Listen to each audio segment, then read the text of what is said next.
Em Chevy Chase, Maryland, um local conhecido por suas ruas tranquilas e baixíssimas taxas de criminalidade, a família Preer vivia o que parecia ser uma vida perfeita.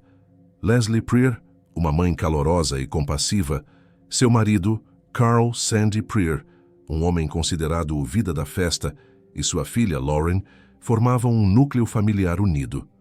Tudo isso mudou em uma quarta-feira, 2 de maio de 2001. Leslie, com 48 anos, nunca chegou ao trabalho. O que começou como preocupação profissional, rapidamente se transformou em terror. Seu chefe e seu marido, ao entrarem na casa, encontraram o silêncio e sinais inconfundíveis de uma luta violenta. Sangue no hall de entrada, móveis revirados. Mas Leslie não estava em lugar nenhum. A descoberta de seu corpo pela polícia, em um local inesperado dentro da própria casa, foi apenas o começo de um mistério que abalaria a comunidade. A investigação que se seguiu mergulhou em suspeitas, becos sem saída e segredos matrimoniais. O principal suspeito parecia óbvio, mas uma única prova física contradizia tudo.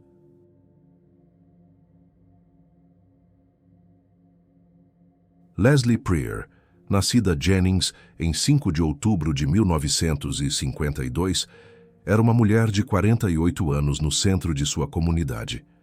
Ela cresceu em uma família militar, sendo uma de 8 filhos, e essa formação levou a família a se mudar com frequência durante sua infância. Eventualmente, eles se estabeleceram em Pensacola, Flórida, onde Leslie frequentou o ensino médio. Após a formatura, ela frequentou a Universidade da Flórida, onde decidiu estudar jornalismo. Foi durante esse período na universidade que ela conheceu Carl Preer, que também atendia pelo apelido de Sandy, o homem que se tornaria seu marido. O casal se apaixonou rapidamente e casou-se no ano de 1974. 3 anos depois, em 1977, eles tiveram sua primeira e única filha, Lauren. Leslie era amplamente conhecida por sua personalidade calorosa. Todos que a conheciam a descreviam como acolhedora, convidativa e profundamente compassiva, afirmando que ela era bonita por dentro e por fora. No ano de 1982, a família de 3 pessoas decidiu se mudar da Flórida. Eles se estabeleceram em Chevy Chase, Maryland, um subúrbio de Washington. A área era conhecida por ser um bairro privado, muito bem cuidado, pitoresco e idílico. Era considerado um local excepcionalmente seguro e ótimo para criar uma família, ostentando uma das menores taxas de criminalidade de todo o país. A vida dos Preer em Chevy Chase parecia confirmar essa reputação. Lauren, a filha, descreveu sua infância como idílica, afirmando que ela e seus pais eram incrivelmente próximos e formavam um trio muito unido. Eles mantinham a tradição de jantares em família todas as noites, onde conversavam sobre seus dias e agendas.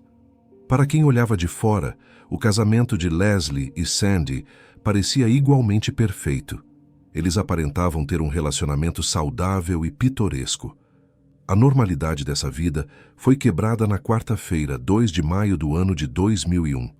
Leslie, que trabalhava em uma agência de publicidade, deveria chegar ao seu escritório às 10 horas da manhã, mas ela nunca apareceu.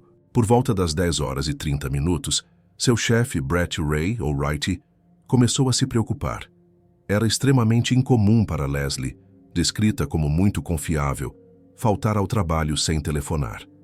A preocupação de Brett o levou a agir. Primeiro, ele ligou para a filha de Leslie, Lauren, cujo número estava nos contatos de emergência. No entanto, Lauren já estava na universidade e não morava mais em casa. Então, ela não tinha ideia de onde sua mãe poderia estar. Em seguida, ele entrou em contato com o marido de Leslie, Sandy. Sandy também não sabia o que poderia ter acontecido, mas expressou confusão e preocupação imediatas. Ele relatou a Brett que a última vez que viu Leslie foi às 7h45 daquela manhã, quando ele mesmo estava saindo para o trabalho, e alegou que tudo parecia perfeitamente normal. Com a preocupação aumentando, Sandy e Brett concordaram em se encontrar na residência dos Preer, que ficava a apenas 10 minutos de carro, ou cerca de 1,5 km do escritório de Leslie. Eles chegaram por volta das 11h30. Brett chegou primeiro, bateu na porta sem resposta e esperou do lado de fora por Sandy, que chegou logo depois. Eles descobriram que a porta da frente estava destrancada e entraram juntos na casa silenciosa. O que eles viram foi imediato e alarmante. Brett Ray afirmou que soube quase instantaneamente que algo estava terrivelmente errado. O hall de entrada, foyer, estava em desordem e apresentava sinais claros de uma luta violenta. Havia manchas de sangue nas paredes do corredor, no chão, borrifadas nas dobradiças da porta e pegadas ensanguentadas. Uma pequena mesa de canto que geralmente ficava ali havia sido derrubada e um tapete estava deslocado. Os dois homens começaram a chamar por Leslie, mas não obtiveram resposta. Eles então se separaram para procurar. Brett permaneceu no andar de baixo, enquanto Sandy subiu para o segundo andar. Após uma busca rápida, Sandy desceu, alegando que Leslie não estava lá. Sandy relatou mais tarde que havia olhado para dentro do quarto principal pela porta, mas admitiu não ter verificado nenhum dos banheiros do andar de cima. Sandy então foi ao porão, onde encontrou o cachorro da família trancado, e voltou para encontrar Brett na cozinha. Como nenhum dos dois conseguiu localizar Leslie, Brett decidiu ligar para o 911. A operadora do serviço de emergência, ao ouvir a descrição da cena, instruiu os dois homens a saírem imediatamente da casa e aguardarem a chegada da polícia do lado de fora.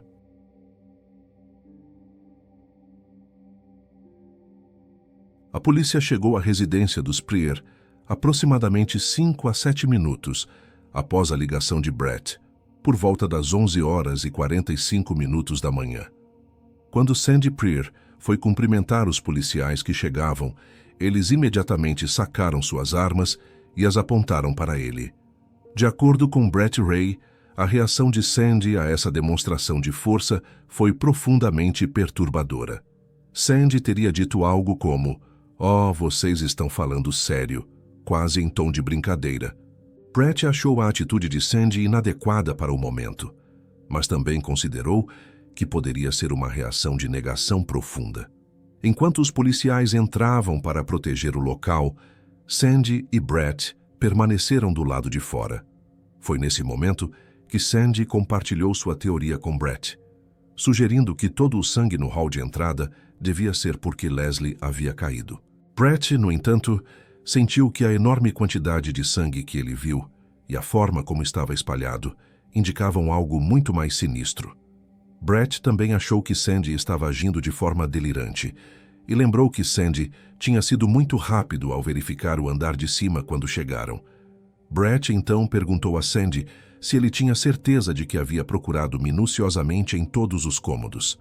Nesse instante, Brett relatou ter visto quase uma lâmpada acender na mente de Sandy. Sandy teve o que Brett descreveu como um momento ahá e admitiu que não havia verificado o banheiro da suíte principal.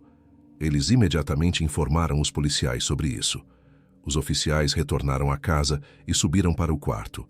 Pouco tempo depois, um oficial saiu para falar com os dois homens e confirmou a Sandy que haviam encontrado o corpo de Leslie. Ela estava no banheiro principal, caída de bruços no chão do chuveiro, com a água ainda correndo sobre seu corpo. A brutalidade da morte de Leslie Prier chocou os investigadores. A autópsia foi concluída 2 dias depois e não deixou dúvidas de que se tratava de um homicídio. O relatório determinou que a causa oficial da morte foi trauma por força contundente na cabeça. Leslie havia sofrido 7 lacerações distintas na cabeça e também apresentava sinais claros de estrangulamento. Além disso, seu corpo tinha múltiplas escoriações, consistentes com uma luta violenta pela vida. A análise da cena do crime levou os detetives a acreditar que o ataque principal ocorreu no hall de entrada. Eles teorizaram que as lesões na cabeça de Leslie foram causadas quando o agressor bateu repetidamente sua cabeça contra o chão ou contra os cantos vivos do rodapé do corredor. Após o ataque, o assassino arrastou seu corpo escada acima e a colocou no chuveiro do banheiro principal, presumivelmente numa tentativa de lavar o corpo e destruir qualquer vestígio de DNA. A investigação revelou que o assassino havia permanecido na casa por um tempo considerável após o crime. realizando uma extensa tentativa de limpeza. Havia evidências de sangue limpo no chão, bem como sangue descoberto na pia da cozinha, no banheiro do andar de baixo e até mesmo na lata de lixo. Uma das pistas mais cruciais dessa limpeza foi a descoberta de que o assassino havia usado produtos de limpeza. No entanto, nenhum desses produtos químicos específicos foi encontrado dentro da casa dos Pryor, levando os investigadores à sinistra conclusão de que o assassino os trouxe consigo, indicando um nível de planejamento prévio. Outra evidência intrigante foi um item que Sandy descreveu aos detetives como um rótulo de sopa. Este item, mais tarde identificado como um panfleto promocional da Cake Out Pizza, estava no chão do hall de entrada, colado em uma poça de sangue que havia secado. Os analistas da cena do crime teorizaram que se o assassinato tivesse ocorrido na janela de tempo entre 9 horas e 10 horas da manhã, após Sandy sair, mas antes de Leslie sair, o sangue provavelmente não teria tido tempo de secar o suficiente para que o papel grudasse dessa forma. Isso criava uma contradição com o álibi de Sandy. No entanto, a investigação inicial foi prejudicada por uma falha processual. A polícia local, surpreendentemente, não classificou o caso como homicídio imediatamente, optando por esperar o relatório do legista e deixando aberta a possibilidade de um acidente. Devido a essa hesitação, a casa não foi processada como deveria ser uma cena de homicídio. Por exemplo, amostras de sangue cruciais na moldura da porta nunca foram coletadas. Um dos maiores desafios para os investigadores era determinar a hora exata da morte. O fato de o corpo de Leslie ter sido deixado debaixo de água quente, corrente por um período desconhecido, afetou severamente os estágios de decomposição e, crucialmente, lavou potenciais evidências de DNA que poderiam estar em seu corpo. Os detetives estavam focados em estabelecer uma linha do tempo precisa. Sandy afirmou ter saído para o trabalho entre 7 horas e 30 minutos e 7 horas e 45 minutos da manhã. Leslie normalmente pegava um ônibus e tinha um trajeto de cerca de 1 hora, o que a faria sair de casa por volta das 9 horas da manhã para chegar ao trabalho às 10 horas. Isso deixava uma janela de oportunidade de aproximadamente 2 horas para o assassino atacar. Os investigadores também consideraram a possibilidade de o assassino ainda estar dentro da casa quando Sandy e Brett chegaram às 11 horas e 30 minutos. Eles teorizaram que o assassino poderia tê-los visto pela janela e escapado silenciosamente pela porta dos fundos.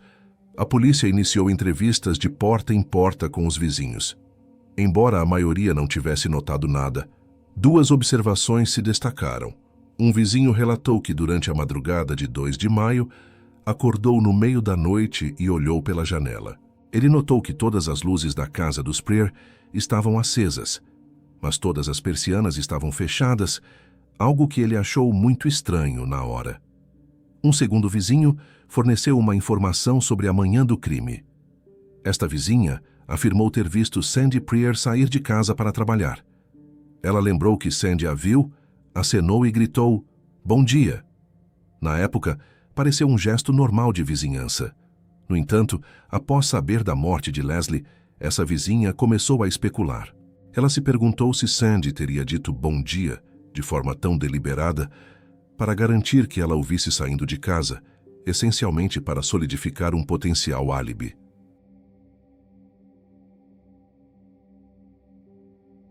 Como é padrão em investigações de homicídio, os detetives imediatamente concentraram suas suspeitas no marido da vítima, Carl Sandy Pryor.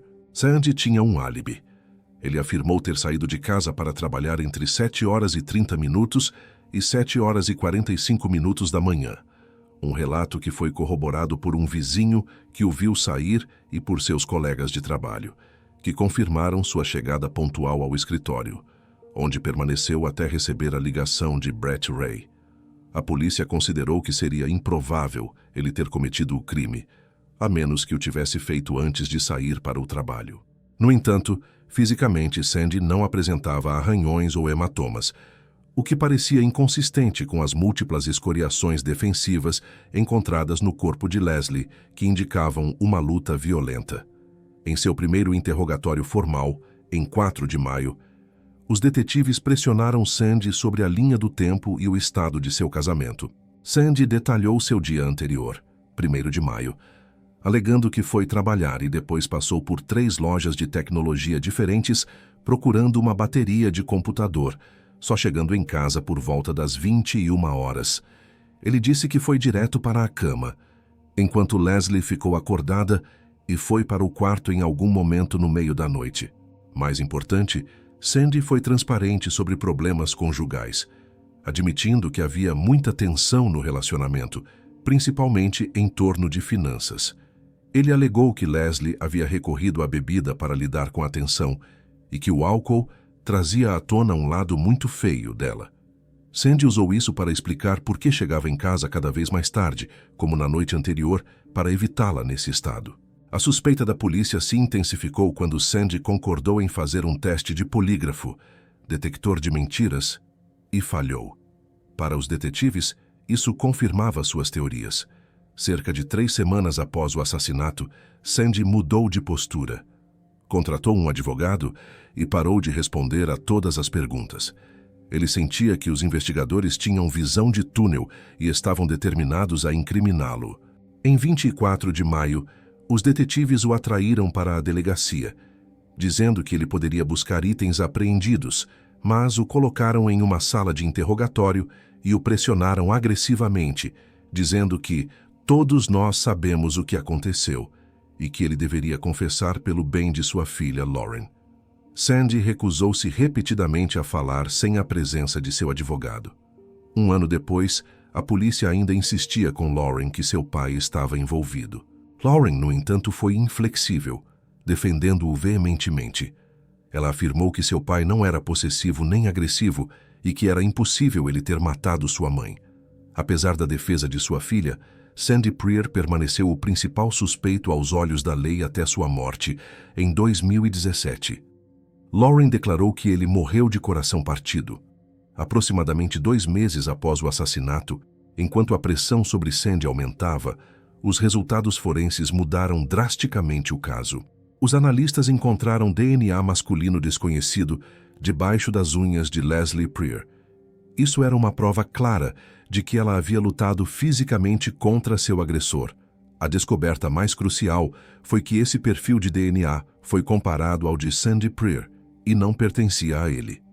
Além disso, o mesmo perfil de DNA desconhecido foi encontrado em várias outras amostras de sangue coletadas na cena do crime, provando que o assassino havia se ferido e sangrado. Esse DNA foi localizado em sangue encontrado sob o rodapé no corredor e em manchas na porta da cozinha e em seu interior. Essa evidência física contradizia diretamente a teoria de que Sandy era o único culpado. No entanto, ela levou a investigação a um beco sem saída. O perfil de DNA desconhecido foi inserido no Banco de Dados Criminal Nacional, CODIS, mas não houve correspondência. Os detetives então coletaram amostras de DNA de todos os colegas de trabalho do sexo masculino de Leslie, mas nenhum deles foi compatível. Eles também consideraram outros suspeitos na periferia da família, incluindo os ex-namorados de Lauren, David Outhier e Eugene Gligor, mas não havia provas conclusivas ligando-os ao crime. Com a investigação essencialmente paralisada, o caso de Leslie Preer esfriou. Os detetives tinham um suspeito principal, Sandy, que eles não podiam ligar fisicamente ao crime, e provas físicas, o DNA, que não podiam ligar a ninguém. Não havia novas pistas, e o motivo permanecia um mistério. Nada de valor havia sido roubado da casa, e Leslie não tinha inimigos conhecidos.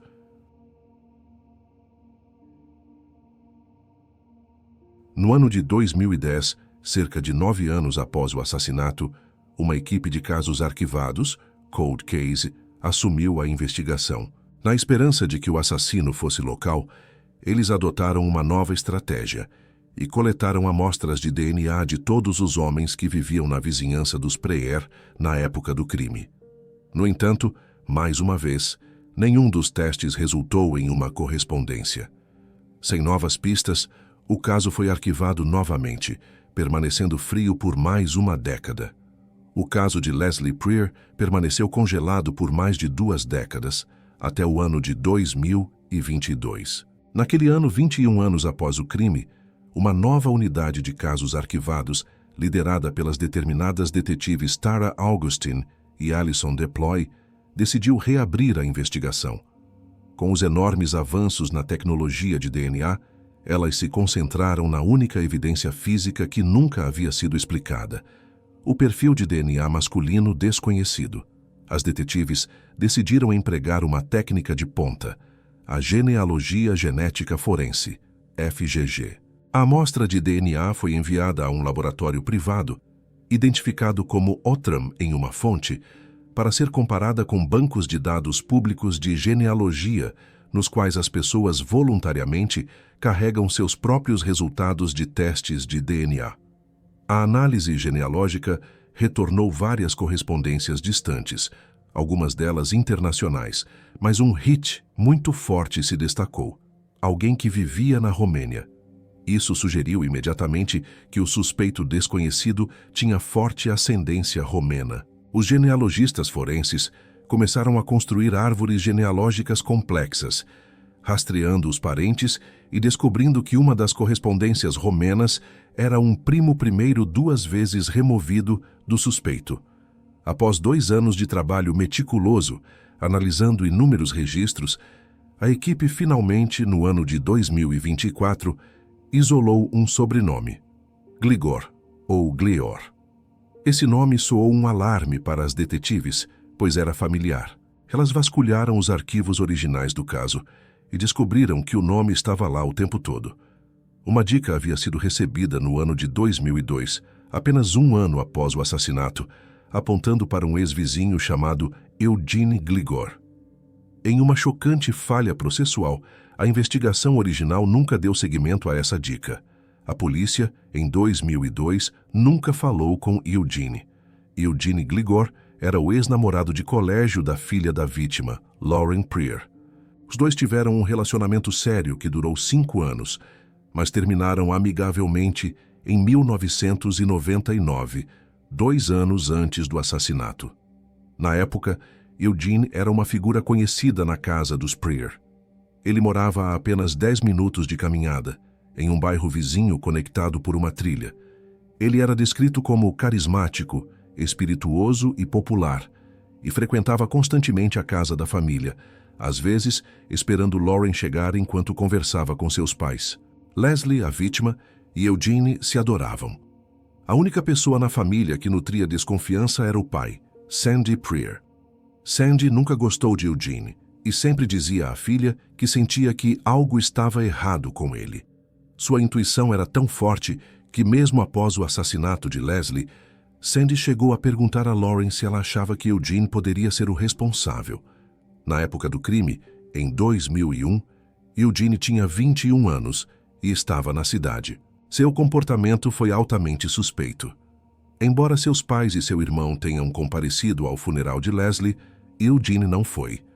Em vez de apoiar sua ex-namorada e sua família, ele partiu abruptamente em uma viagem de carro não planejada e de última hora para Portland, Oregon. A nova investigação de 2022 também descobriu um lado sombrio de Eugene, que não era público na época. Ele lutava contra o vício em álcool e tinha um histórico de prisões por posse ilegal de armas, roubo e direção alcoolizada. Sua segunda ex-esposa chegou a pedir uma ordem de proteção contra ele, que foi negada, relatando que ele era errático e assustador, jogava objetos e socava paredes, fazendo-a temer por sua vida. O próprio irmão de Eugene admitiu mais tarde que tinha medo dele, acreditando que ele era capaz de violência. Embora a genealogia genética apontasse fortemente para Eugene Gligor, as detetives ainda precisavam de uma amostra de DNA direta dele para fazer a comparação legal. O DNA de Eugene não estava no banco de dados criminal, CODIS. Suas prisões anteriores por roubo e posse de armas não foram consideradas graves o suficiente na época para exigir a coleta de uma amostra. A equipe precisava obter seu DNA sem alertá-lo. A oportunidade perfeita surgiu quando os investigadores descobriram que Eugene estava programado para retornar de uma viagem à Europa. Seu voo de volta estava marcado para 9 de junho de 2024. As detetives montaram uma operação secreta em colaboração com agentes da alfândega TSA no aeroporto. Quando Eugene desembarcou e passou pela alfândega, ele foi levado para uma sala secundária para o que lhe foi dito ser uma verificação de rotina ou triagem especial. Na sala, os agentes haviam deixado estrategicamente algumas garrafas de água sobre uma mesa. Exatamente como planejado, Eugene casualmente pegou uma, bebeu e pouco depois jogou a garrafa vazia em uma lixeira.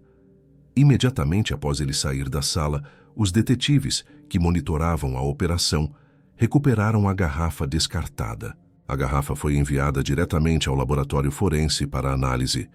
O resultado foi a peça final do quebra-cabeça. O DNA obtido da garrafa de água era uma correspondência exata com o perfil genético desconhecido encontrado sob as unhas de Leslie Prior e no sangue deixado pelo assassino na cena do crime, mais de 23 anos antes. Eles tinham seu assassino. Em 18 de junho de 2024, com a prova de DNA em mãos, Eugene Gligor, aos 44 anos, foi preso em sua casa em Washington, D.C. Ao ser abordado pelos policiais, sua reação inicial foi de aparente confusão, perguntando repetidamente do que se trata. Levado à delegacia, ele foi interrogado pelas detetives Tara Augustine e Alison Deploy. Durante a conversa, Eugene admitiu que se lembrava de Leslie ter sido assassinada anos antes, mas negou qualquer envolvimento. Ele se mostrou inicialmente cooperativo, respondendo a perguntas básicas sobre seu relacionamento com a família Prior. O tom do interrogatório mudou drasticamente quando as detetives o confrontaram com a evidência. Elas informaram a Eugene que o DNA dele não apenas estava na cena do crime, mas era uma correspondência exata com o material encontrado debaixo das unhas de Leslie. Confrontado com essa prova irrefutável, Eugene gaguejou, dizendo: "Eu não sei o que dizer. Não tenho nenhuma lembrança, não sei o que dizer." Ele imediatamente pediu um advogado. Enquanto esperava, ele começou a ficar visivelmente emocionado. No entanto, as detetives notaram que, embora ele agisse como se estivesse chorando, nenhuma lágrima saía de seus olhos. Elas o desafiaram, sugerindo que sua demonstração de emoção era performática. Em resposta, Eugene alegou que estava seco, ressecado ou desidratado. Quando pressionado sobre a diferença crucial entre "não me lembro", o que ele dizia, e "eu não fiz", Eugene finalmente mudou sua declaração para eu não fiz isso. Eu definitivamente não fiz isso." Ele então começou a culpar seu passado como alcoólatra em recuperação, mencionando muitos apagões, blackouts em sua vida. A notícia da prisão de Eugene foi um choque devastador para a filha de Leslie, Lauren, que ficou absolutamente abalada. Ela disse que sentiu como se fosse desmaiar ao saber da notícia, e que em todos os 5 anos que namorou Eugene, nunca houve um momento em que ela se sentiu insegura perto dele. A revelação trouxe de volta uma lembrança assustadora. Ela encontrou Eugene algumas vezes ao longo dos anos e em uma ocasião eles conversaram sobre a morte de sua mãe. Lauren lembrou que ele a abraçou e disse baixinho: "Eu sinto muito." Inicialmente, Eugene Gligor se declarou inocente da acusação de assassinato. No entanto, em maio de 2025, pouco antes do início do julgamento, ele chocou a todos ao mudar sua alegação. Ele aceitou um acordo e se declarou culpado de assassinato em 2º grau. Essa alegação significava admitir o assassinato, mas implicava que não foi premeditado. Em agosto de 2025, Eugene foi sentenciado a 22 anos de prisão, seguidos por 5 anos de liberdade condicional.